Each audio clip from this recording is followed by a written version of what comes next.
وقال فضيل قيل لرسول الله صلى الله عليه وسلم فضیل ابن عیاض پرسیدند که حضرت از پیغمبر حدیث مانگو.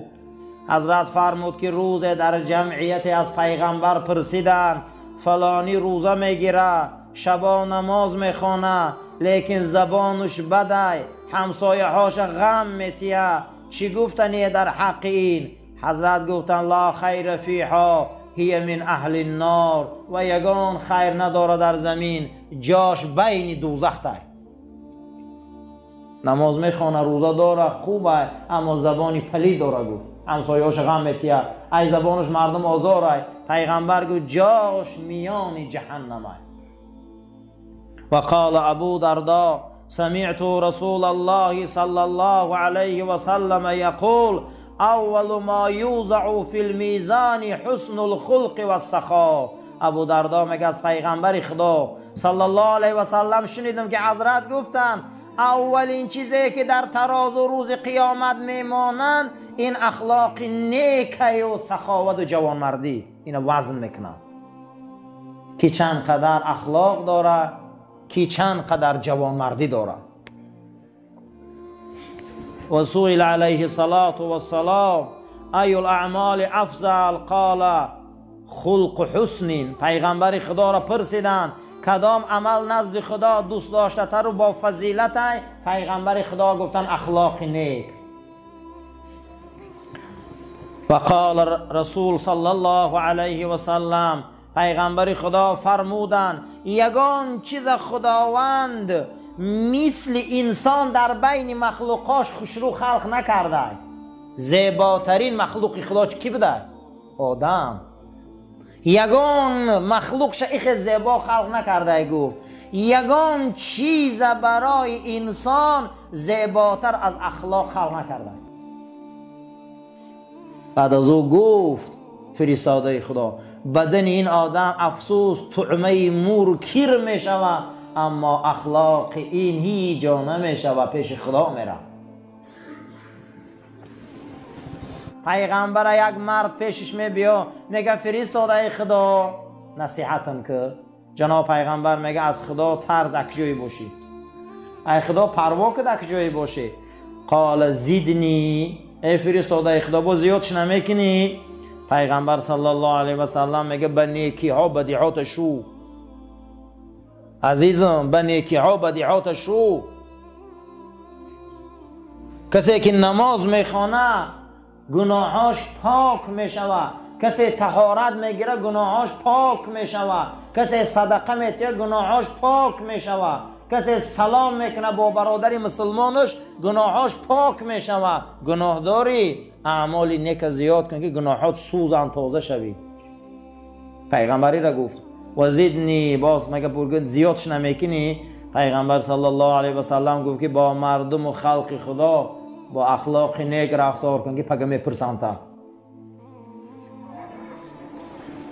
این خلق خدا از ما متهم نیست، این مخلوق خدا از ما متهم نیست که در عذور میزنی و داد میگی و لعنت میگی و در شقارت میکنی.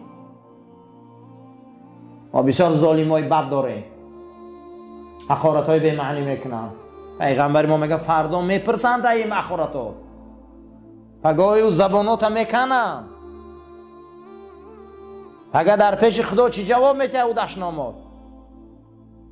و زیدنی یا رسول الله، زیادش نمیکنه فرستاده خدا، مردم قد معامله خوب کن. گفت که پگه میپرسند تا فرق نداره وای مسیحی ای، وای یهودی ای، وای بت پرست ای، وای اتئیست ای، وقتی که تو دشنام میکنی پگه جواب میدی نزد خدا دا حق نداری.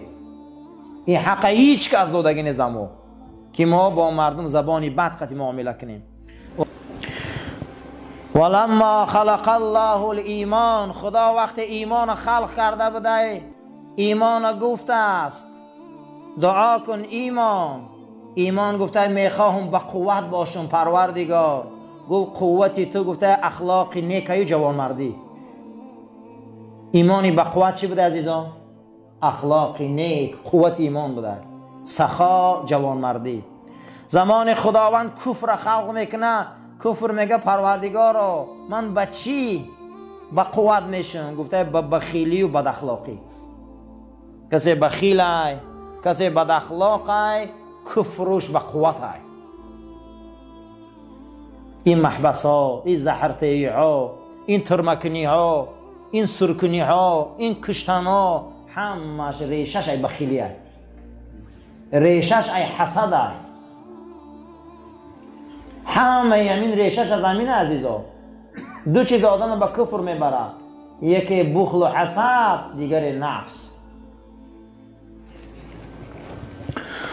ان الله اختلس هذا الدين لنفسه ولا يصلح لدينكم الا السخاء وحسن الخلق الا فزینوا دینکم بهما. جناب پیغمبر صلی الله علیه و سلم گفتیان هر انسان رقیق خداوند در دین مخلیصش کنه، دینش میخواه از زینت، هیچ محل دین شما زینت نمییابد تا شما جوانمرد نشوید، تا دین شما زینت نمییابد تا شما نیک اخلاق نشوید.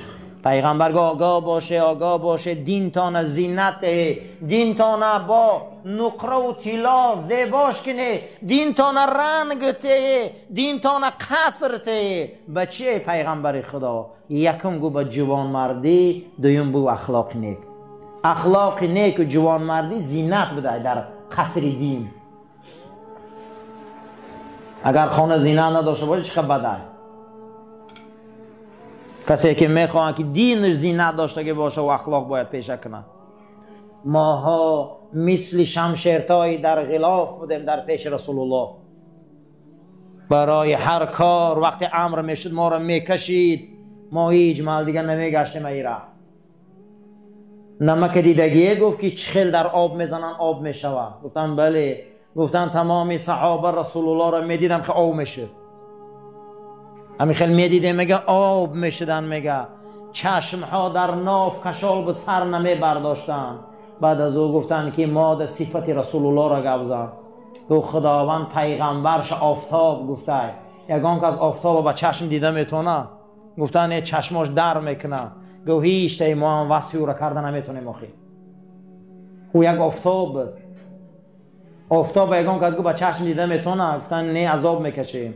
گو وقتی که میبر آمد رنگ آفتاب روشن بود، ما آب میشیدیم در پیشش، خپ میکشیدیم در پیشش. رنگ نمکی را که در آب میزنیم ملایم میشن که ملایم بدیم. چیزی که میگفت دستا پیشی برده بود. طمعا و سمعا ما اطاعت میکنیم، ما اطاعت میکنیم. انا این بود میگه اخلاق رسول، انا این بود اخلاق جناب پیغمبر صلی الله علیه و سلم. کسی اخلاق نداره ایمانش ضعیفه. کسی تربیت نداره او ایمانش ضعیفه. کسی که اگر اخلاق یکی از واجبات ایمان است، تربیت نسبت خدا، تربیت نسبت رسول، تربیت نسبت پدر و مادر، استاد و علما، تربیت نسبت یکدیگر اگر نمی آموزه، عزیزان از این نماز حج زکات هیچ ثواب نمیگیره. باید ما اخلاق تربیه را در یکم جا گپ زنیم. انا میدونم اینا یا لرمونتوف دارن و یا ارکادی گایدار دارن، این ما را تربیت نشون میدن. ما قرآن داریم، ما رسول داریم، ما ادبیات داریم، بزرگای ما دنیا را درس دادن. یک لرمونتوف یا ارکادی گایدار قدیم ما را چرات میمونن.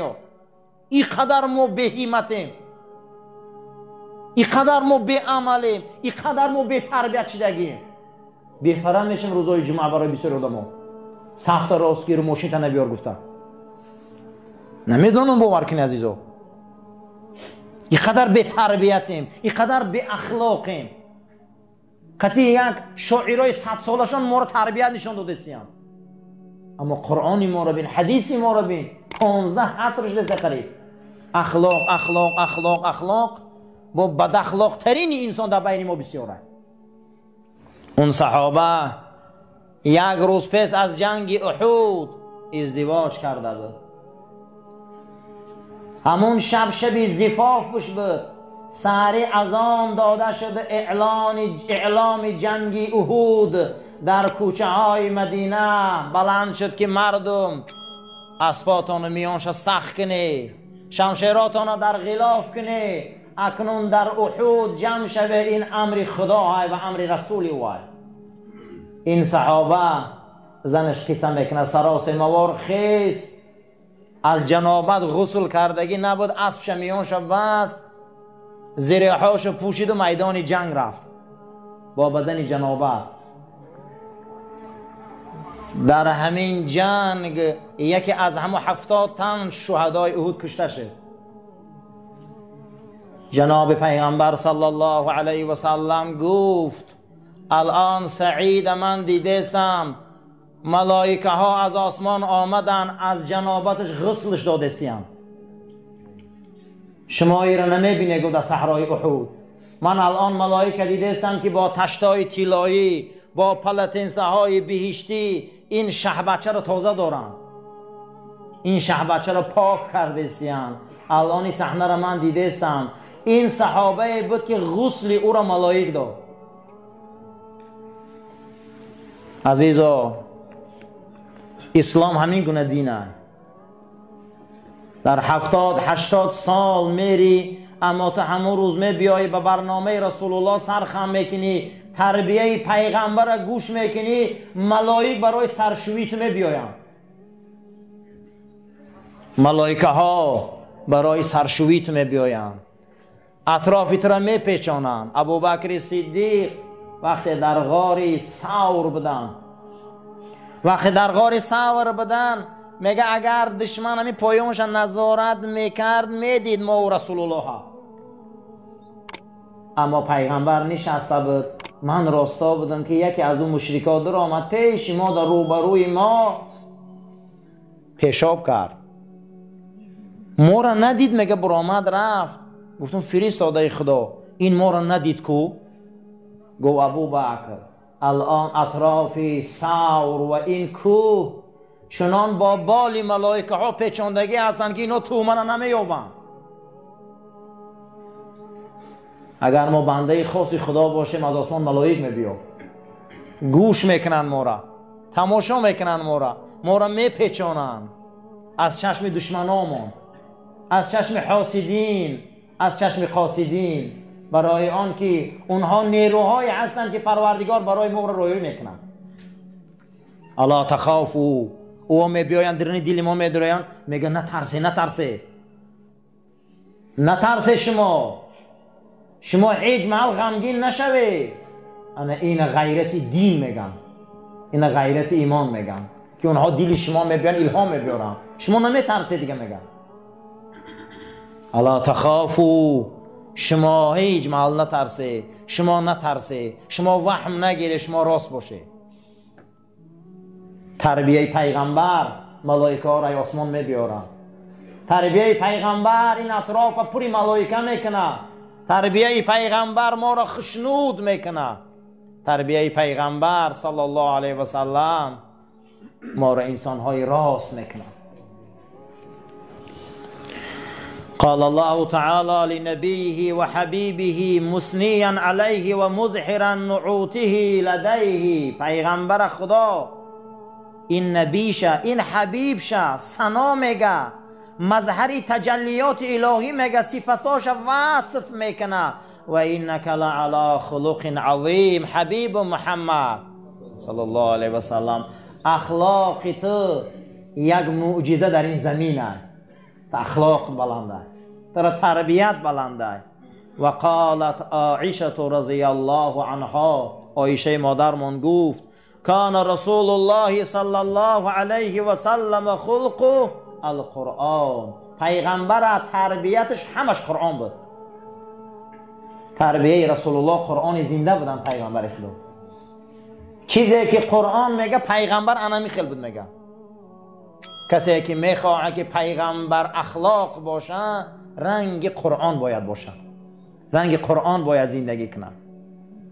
مردی از پیغمبر پرسید ان الحسن الخلق، پیغمبر همین اخلاق نیک چیست؟ پیغمبر همین سوره را خواندن خذ العفو و امر بالعرف و اعرض عن الجاهلین. مردم بخش، امر معروف کن، از آدم جاهل و نادان و مجلسش بچه‌م دور شد. همین آیه را خوندم. تو میخوای اخلاق نیک یابی؟ عوفش کن نوا. روزه که مکه فتح میشود، مشرکین گمان میکنن که پیغمبر که قسم میگیره همه را از تیغ میگذرونه. پیغمبر در سایه کعبه شیشتیان سلقینیده، تمام مکه بدگی ها میبیاین میگن فرزندی عمک، میدانیم کاری خطا کردیم، عهدار شکستیم، شما را محروم کردیم، از وطن بیرون کردیم، جنگای زیاد و شورشا را به میان ماندیم. ما این روزه که میدانیم که تو ظفر یافتی و بزرگ شدی، خطی ما چیکار کردنی؟ نگه اذهبوا و انتم طلقا، بروی همه تا بخشیدگیم، بروی من همه تا بخشیدگیم. میگه اهمیت نمیتیه، در حال نازل میشه و اذا جاء نصر الله. پیغمبر به این بخشیش تا اکنون غلبه خدا آمد. غلبه خدا در اخلاق بده، یک اخلاق بخشیدن. و رأیت الناس یدخلون فی دین الله افواجا. اکنون بین مردم گروه گروه میبیان به اخلاقی تو، به این اخلاقی تو میبیاین. فبما رحمت من الله لنت لهم. تو یک رحمت خدا در این زمینی ای حبیب محمد. چقدر تو ملایمی، چقدر تو مهربانی، تو یک لینی، تو مهربانی، تو همین قدر مهربانی که برای اهل ایمان. به این مهربانی تو عوفی تو اکنون این زمین در ما دینی تر رواج میتیم. ثم قال رسول صلی الله علیه و سلم، پیغمبر گفتن هو ان تسیل من خطعک و تعطى من حرمک و تعفو من ظلمک. پیغمبر خدا گفتن اخلاق من همین است، کسی ای شما قهرگی کرد آشتی کنه، کسی که ای شما چیز پرسید بتیشه، کسی در شما ظلم و نامردی کرد شما مردیش کنه، شما چیزش کنه مردی کنه، جوان مردیش کنه. در دیگر حدیث شان گفتن انما بعثت لاتمم مکارم الاخلاق. من برای او پیغمبر شدم که شما را به اخلاق نیک رسانم، شما را به اخلاق نیک رسانم.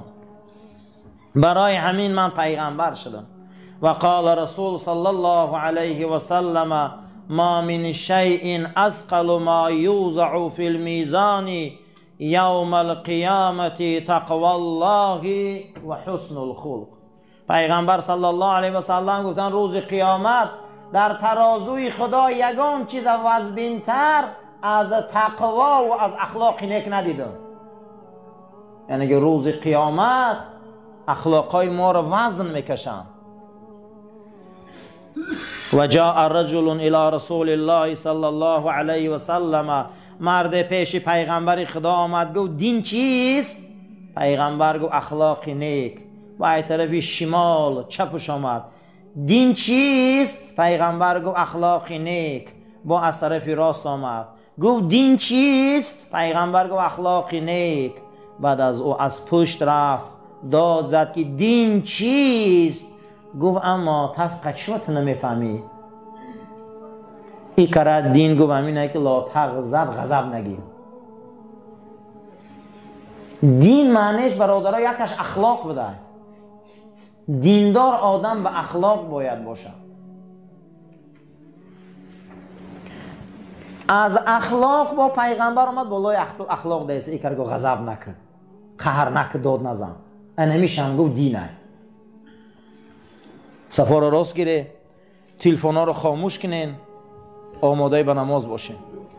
اللهم ربنا تقبل منا انك انت السميع العليم وتب علينا انك انت الرؤوف الرحيم برحمتك يا ارحم الراحمين.